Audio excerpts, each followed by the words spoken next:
Au départ, on est une société de commercialisation de machines pour l'industrie pharmaceutique et cosmétique. Et j'ai racheté en 2001.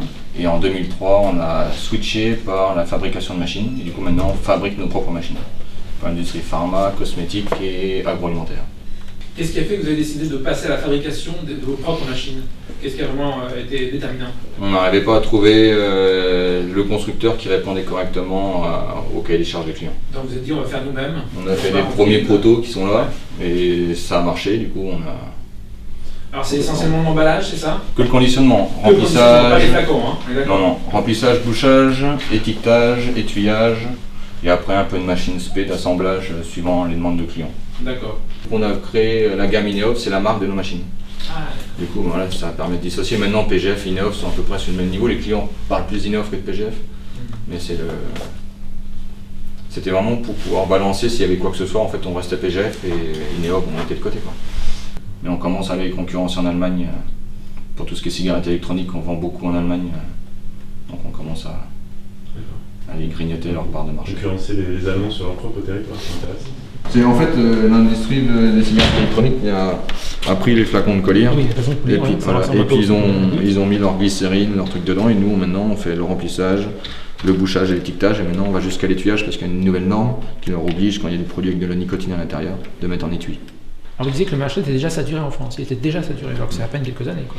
Ouais, mais en France il est monté très fort et il n'y avait pas la norme, ce qu'ils appellent la TPD, et en fait tout le monde, il y en a qui produisaient dans des garages. Ouais, d'accord.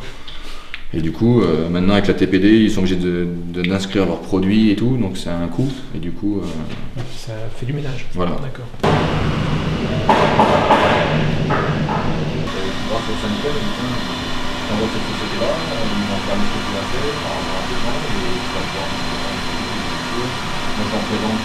On dessinait toutes les machines avec en tête l'usinage des pièces. Maintenant, il faut dessiner en pensant à l'impression 3D, donc c'est pas la même approche au niveau du dessin.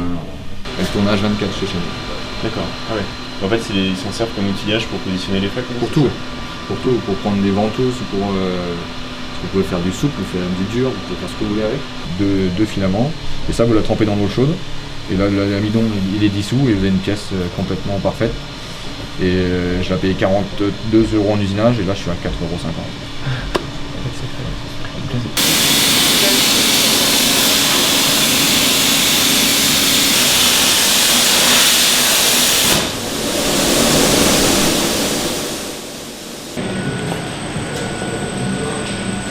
Typiquement c'est une huile complète pour les cigarettes électroniques, celle-ci elle part sur Paris.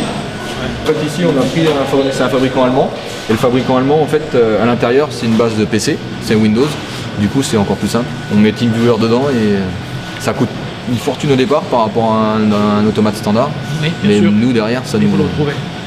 Le client il est content, même le client quand on prend à l'export on lui dit on fait une télémaintenance. Chaque fois, donc là il y a l'aspiration coupe, là on dépose, là on détecte qu'il y a bien le bouchon, là on visse, on redétecte qu'il y a bien le bouchon après, une caméra qui valide le volume, on imprime, on sort et après ça va. Vous avez combien de minutes? 60, 50? 50 maximum. Et là on a un laser qui marque le code barre. C'est un vernis spécifique qui réagit à la chaleur et du coup on imprime dessus. Il va imprimer dessus. Ils ont développé ce convoyant intelligent et nous on l'a dévié pour l'utiliser pour remplacer ça.